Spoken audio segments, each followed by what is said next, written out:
Magandang umaga. Ako si Dr. Elmer Soriano at kasama natin si Vice Mayor Joy Belmonte at in-invite natin si Vice Mayor Joy para mapag-usapan yung kung paano magpaandar ng anti-drug abuse program and anti-drug abuse councils at the city level at saka at the barangay level. No? So simulan ho natin, Vice Mayor Joy, thank you very much for joining us. Thank you, Professor Elmer, for the invitation to join you. Okay, so ito yung inaugural video natin para sa Barangay Leadership Academy and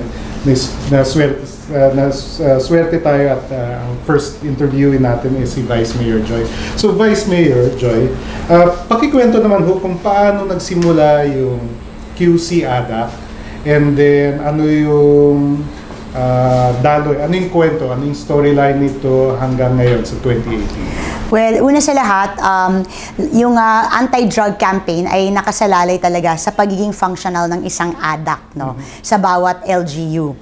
Kung kaya't napakaswerte ng Quezon City dahil mula pa ng 1980s, nung Vice Mayor si Senator Tito Soto, ay naging aktibo siya sa advokasya ng bawal na gamot. No? At unti-unti, itong advokasya na ito ay nabuo sa pagiging isang ordinansa. So ito yung tinatawag nating Quezon City Anti-Drug Abuse and Advisory Council Ordinance. Nakasama na rin dyan yung tahanan, yung Drug Treatment and Rehabilitation Center. So lahat yan ay inordinansa ng sanggunian as early as 2003 and placed already under the office of the Vice Mayor. Okay. So ever since then, it was the Vice Mayor who has been running the CADAC. No, and this is a 24-man policy-making body with a staff complement of about 177 personnel. Wow. So it's a lot. Actually, dumami lang naman nung nagsimula yung war on drugs ng ating pong Pangulo dahil ang CADAC ay nag-hire ng personnel specific to this advocacy para i-assign sa bawat barangay namin, and we have 142. 142 barangays. So the specific policy of CADAC is prevention, treatment and rehabilitation, and establishing linkages with the various stakeholders. No? And CADAC is composed of individuals representing various sectors. So we have the local government, and in the local government, yung mga agencies like the City Health Department, the Social Services Department.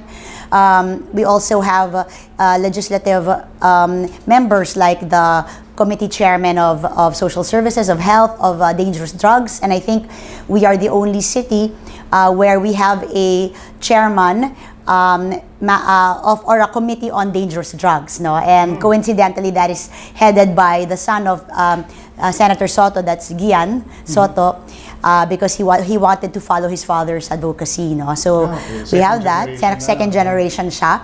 We have members of the judiciary. We have the League of the Barangays, of course, is there. We have the faith-based organizations with us, and we also have just recently the Muslim sector joined us, no, para hindi lang yung Christian sector ang represented, and of course members of the various CSOs, no, so NGO sector is represented, and with representation from all these stakeholders, the intention is sana lahat ng aspects of drug prevention, drug treatment ay atin pong matugunan dahil may boses na nanggagaling sa lahat po ng sektor na ito. And we meet ideally once every quarter kung wala naman mga emergencies, pero we meet as often as possible. Like for example, nung nagsimula yung war on drugs na mandato ng ating Pangulo, halos linggo-linggo. In fact, minsan araw-araw kami nakikipag-meeting para lang mabuo ang aming polisiya. No? And now, CADAC is very strong. Nakasentro dyan yung programa ng ating pong local government, and we now work very closely with our barangays. No? So I'd like to stress that CADAC really relies also on the participation of the barangays to ensure its success in all its mandates. No? May question no, multi-sectoral partnerships. Ano po yung itsura ng kasi iba yung pa-attend lang ng meeting, yes. May multi-stakeholder nag-a-attend, pero meron mga masigasig na partnership, no?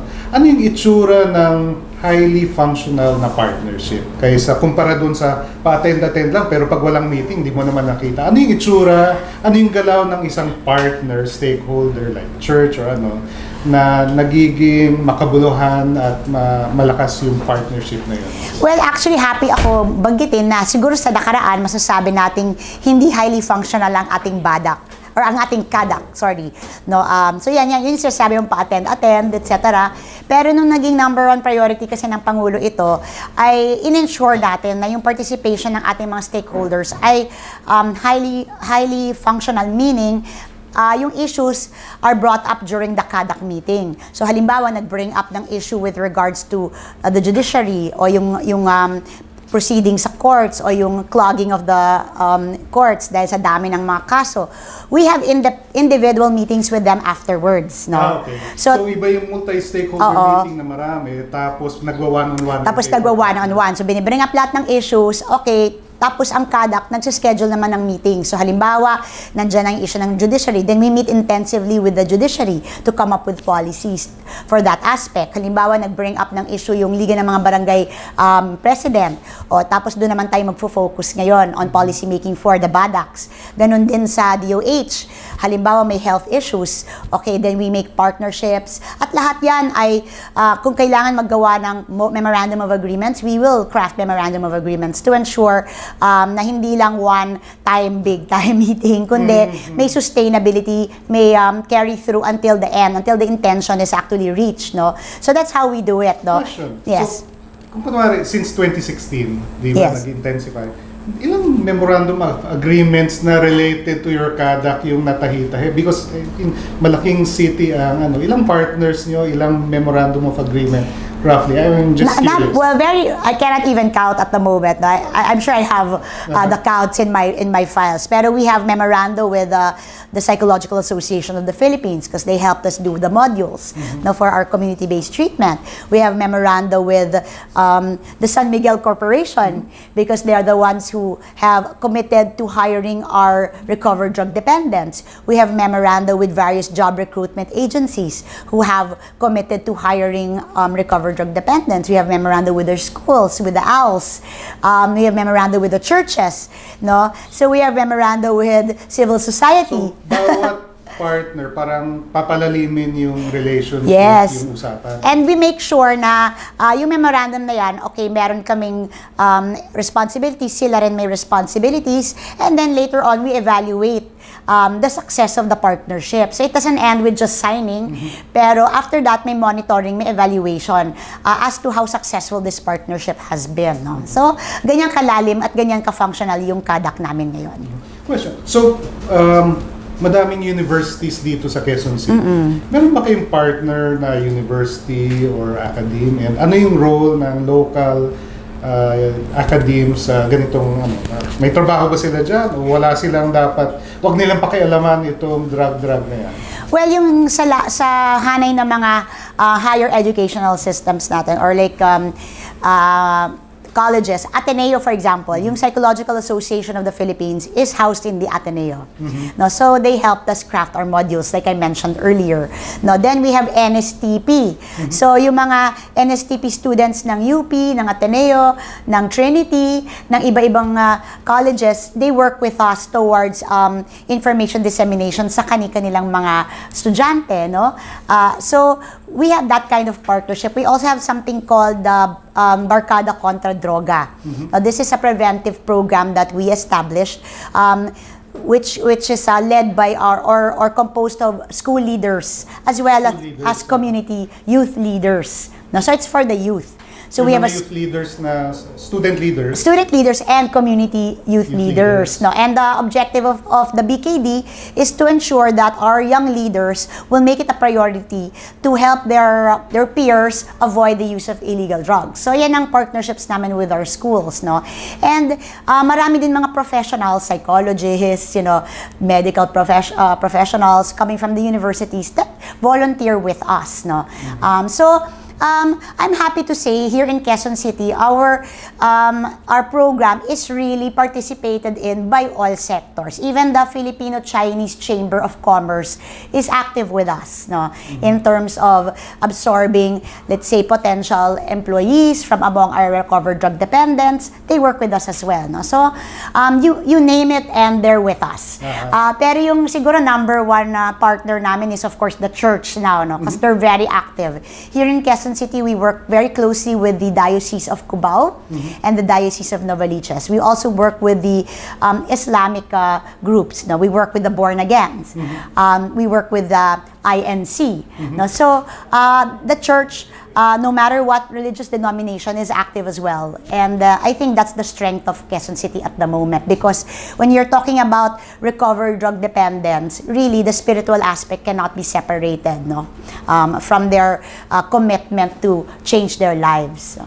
What do you mean spiritual aspect? Parang larangan pa ba yan ng governance, yung spiritual aspect ng mga ano? Dito, kasi alam mo naman, we're a very religious country. So pag sinabi mong yung treatment program na binuo namin, yung ginawa ng Psychological Association of the Philippines is purely clinical.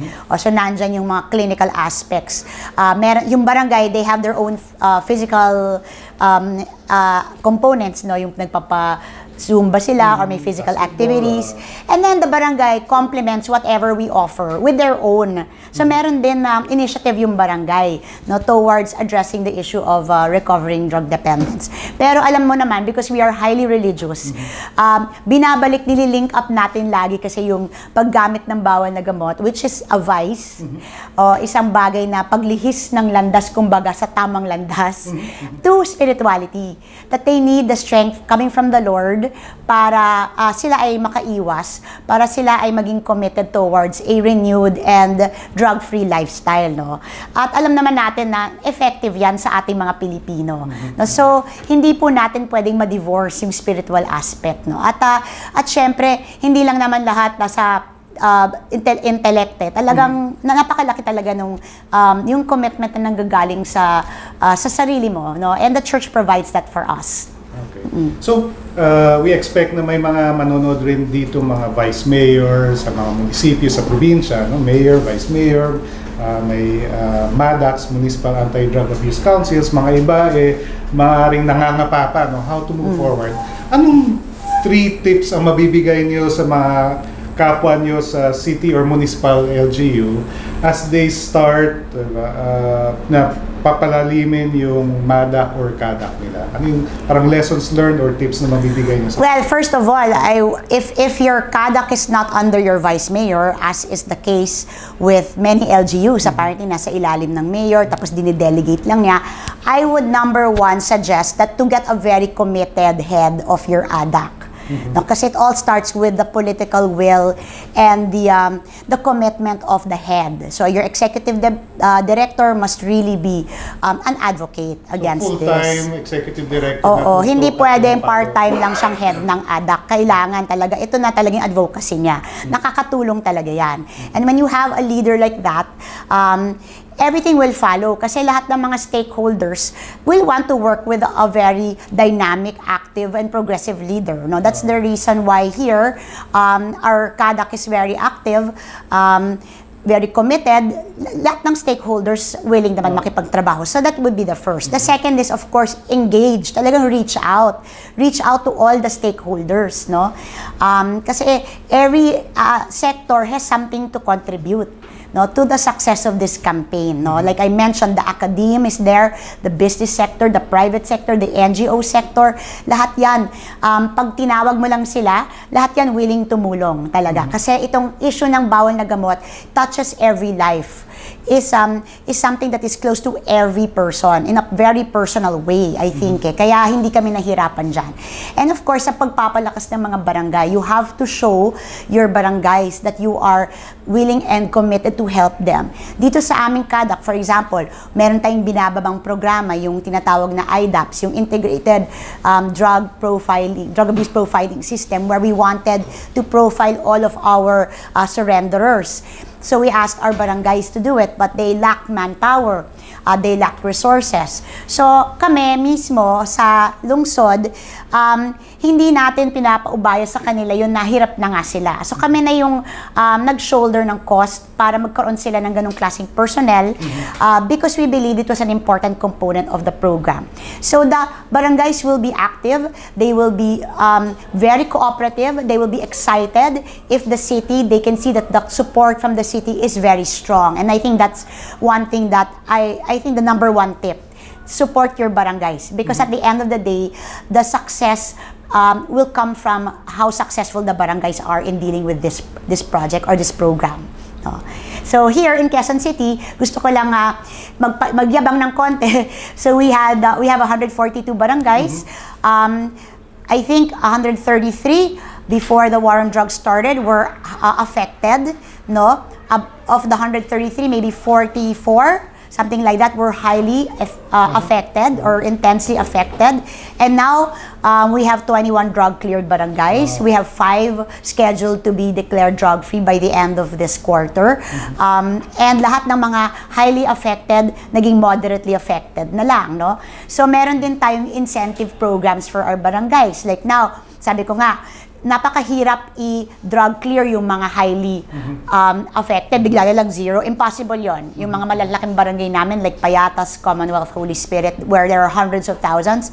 Pero pag binabalang sana nila yung rating nila from highly affected to moderately or to low, dapat meron na silang award because mahirap na yon. No? So, I really believe also in incentivizing our barangays. Anong klaseng incentives? Well, ngayon, halimbawa, meron kaming program. This is with the DILG, itong Barangay Seal of Good Housekeeping program, no?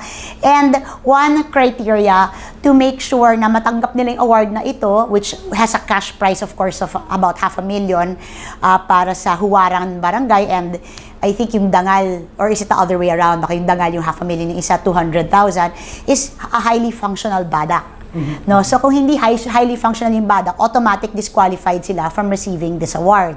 No, and then now we pass an ordinance na bukod pa dito ay may karagdagang pang incentives na pwede namin ibigay sa mga barangay who are really active and functional.